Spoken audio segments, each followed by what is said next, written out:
Hello everyone, how are you all. I hope आप सब अच्छे होंगे, स्वस्थ होंगे और मस्त होंगे। तो इससे पहले की वीडियो में हमने एजुकेशन के बारे में पढ़ा था और देखा था कि एजुकेशन कैसे पॉपुलेशन की क्वालिटी को डेवलप करती है और इन्फ्लुएंस करती है।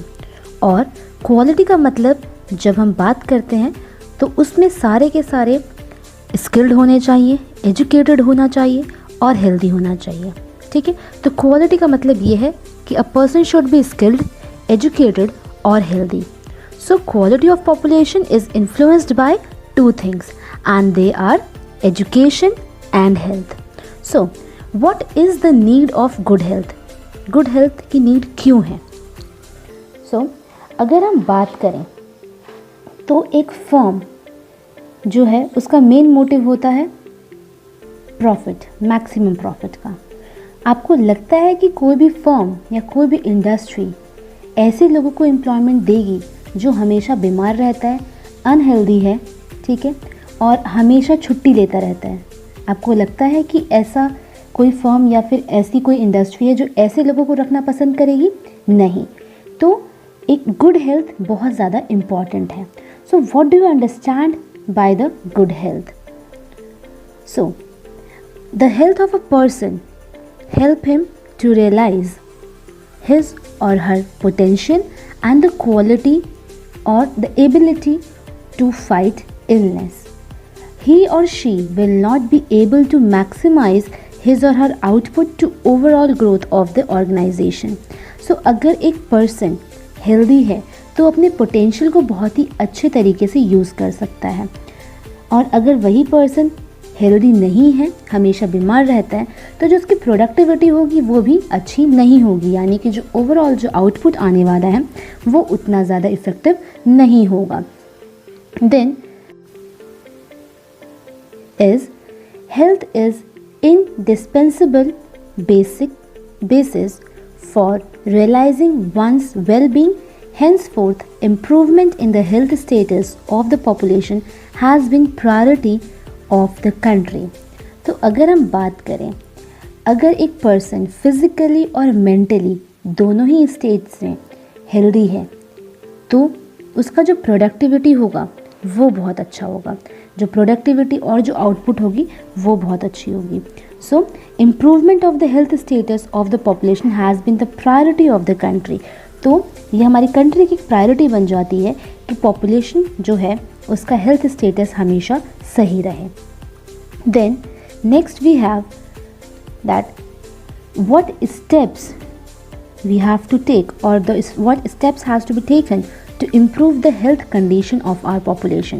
So the first step is our national policy to aims at improving the accessibility of healthcare, family welfare and nutritional service with a special focus on underprivileged segment of the population.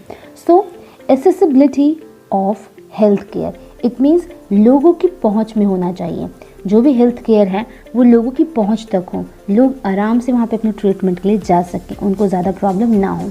Second is the family welfare. Family welfare it means कि अगर parent educated है तो कहीं ना कहीं अपने आगे आने वाली जनरेशन को वो पढ़ाएगा, लिखाएगा और हेल्दी बनाएगा और एजुकेटेड बनाएगा। Next is the nutritional service. Nutritional service अगर हम बात करें आंगनवाड़ीज़ की, तो आंगनवाड़ीज़ में हमने देखा है कि वहाँ पे नॉलेज दी जाती है, वहाँ पे पढ़ाया जाता है फ्री ऑफ कॉस्ट, और फ्री ऑफ कॉस्ट वहाँ पर चीज़ें भी दी जाती हैं जैसे दाल, चावल, ठीक है। तो इस तरह से जो है चीज़ें भी दी जाती हैं। तो ये हो गया हमारा nutritional services. So with a special focus on underprivileged segment of the population.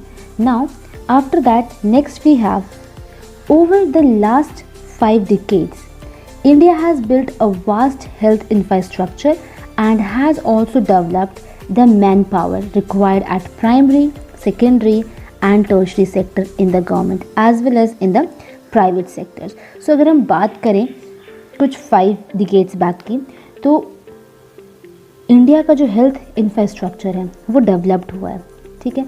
बहुत सारे लोग प्राइमरी, सेकेंडरी, टर्शियरी सेक्टर में काम करते हैं, वो चाहे प्राइवेट सेक्टर हो चाहे वो पब्लिक सेक्टर हो। तो कहीं ना कहीं मैन पावर डेवलप्ड हुआ है और हेल्दी है, एजुकेटेड है, इसलिए कहीं ना कहीं वो प्राइमरी सेकेंडरी टर्शियरी सेक्टर में काम कर रहा है। और primary secondary tertiary sector private भी हो सकता है और पब्लिक भी हो सकता है। Now next we have health infrastructure over the year.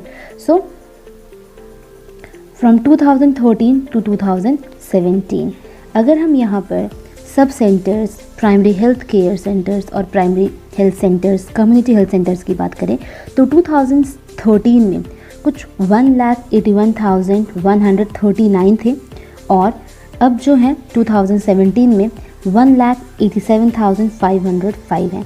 तो अगर आप 2013 के टेबल को कंपेयर करते हो 2017 के टेबल से तो कहीं ना कहीं जो नंबर्स हैं वो इंक्रीज होते जा रहे हैं।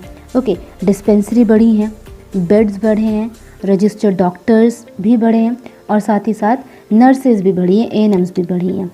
ओके, सो 2013 से लेकर 2017 तक जो ये इंक्रीज़ जो हम देख रहे हैं, कहीं ना कहीं हमारी गवर्नमेंट इसमें बहुत ज़्यादा इनिशिएट कर रही है और बहुत ज़्यादा डेवलप करने की कोशिश कर रही है। Now next we have the result. अब जितनी भी पॉलिसी हमारी गवर्नमेंट ने चलाई है उसका क्या रिज़ल्ट है। So first one is it increase the life expectancy to over 68.3 years in 2014 life expectancy. So these measures adopted or these measures have adopted increase in the life expectancy to over 68.3 years in 2014 यानी कि life expectancy ratio जो है, जो rate है वो increase हो गया है। Secondly infant mortality rate has come down from 147 in 1951 to 34 in 2016. IMR means वो रेट जिसमें जो बच्चा है वो अपना 1 साल कंप्लीट भी नहीं करता और डेथ हो जाती है। तो अगर हम उस रेशियो को देखें तो 1951 में ये 147 था और अब जो है वो कम हो गया, यानी कि कहीं ना कहीं हेल्थ सेंटर्स जो हैं इसमें बहुत ज़्यादा काम कर रहे हैं, हमारी गवर्नमेंट इसमें बहुत ज़्यादा काम कर रही है और जो रेट इतना ज़्यादा था, जो नंबर्स इतने ज़्यादा थे, उस नंबर्स को कम किया गया है। Then next we have crude birth rate have dropped. Birth rate जो है वो भी कम हुई है। साथ ही साथ अगर हम देखें तो डेथ रेट जो है वो भी 6.4 with in the same duration of time, death rate भी कम हुआ है। देन लाइफ एक्सपेक्टेंसी रेशियो बढ़ा है और साथ ही साथ जो चाइल्ड केयर है उसमें भी इम्प्रूवमेंट देखी गई है, जो कि हमारे फ्यूचर के लिए काफ़ी ज़्यादा अच्छा है। Now next is increase in longevity of life is an indicator of good quality of life. अब जो ये इंक्रीज़ हुआ है लाइफ में, यानी कि जो एक तरह से लाइफ जो बढ़ रही है लोगों की, कहीं ना कहीं एक गुड इंडिकेटर है कि क्वालिटी जो है वो बढ़ती जा रही है। Next is reduction in infant mortality rate. अब इन्फेंट मोर्टालिटी रेट में भी रिडक्शन हुआ है। जो बच्चे 1 साल कंप्लीट नहीं कर पा रहे थे अब वो अपना 1 साल कंप्लीट कर पा रहे हैं अच्छे से। अब ये शो करता है कि कहीं ना कहीं जो बच्चे हैं वो इन्फेक्टेड नहीं हैं, इन्फेक्शन कम हो रहे हैं और कहीं ना कहीं मदर और चाइल्ड दोनों के दोनों बहुत ज़्यादा न्यूट्रिशियस फूड खा रहे हैं, न्यूट्रिशियस खाना खा रहे हैं, जिसकी वजह से ये प्रॉब्लम कम हो रही है। Now next we have what are the challenges. Challenges क्या क्या हैं। अब हमने देखा कि कहीं ना कहीं जो पॉलिसीज़ हैं उनको इम्प्लीमेंट करने के बाद बहुत सारी चीज़ें, बहुत ज़्यादा जो रिज़ल्ट हैं वो अच्छे आए हैं। साथ ही साथ चैलेंजेस भी हैं उनके साथ। और चैलेंजेस क्या हैं? There are many places in India which do not have even these basic facilities. India में अभी भी बहुत सारी ऐसी जगह है जहाँ पर ये बेसिक फैसिलिटीज़ नहीं पहुँची हैं।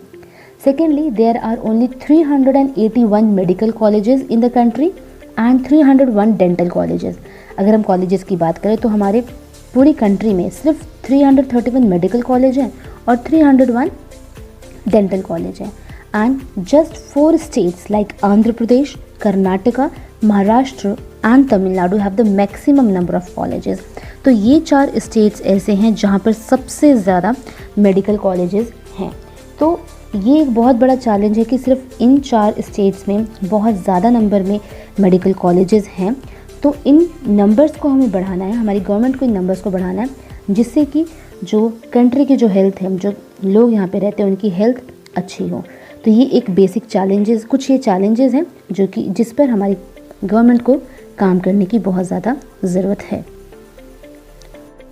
आई होप आपको आज का टॉपिक क्लियर हुआ है तो ये था आज का लेसन। मैं हूँ आपकी दोस्त केशा कुशवाहा और आप देख रहे थे edification, improvement of someone.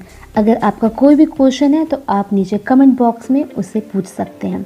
If you like my video then share, subscribe and don't forget to hit bell icon. Thank you for watching. I really appreciate your time.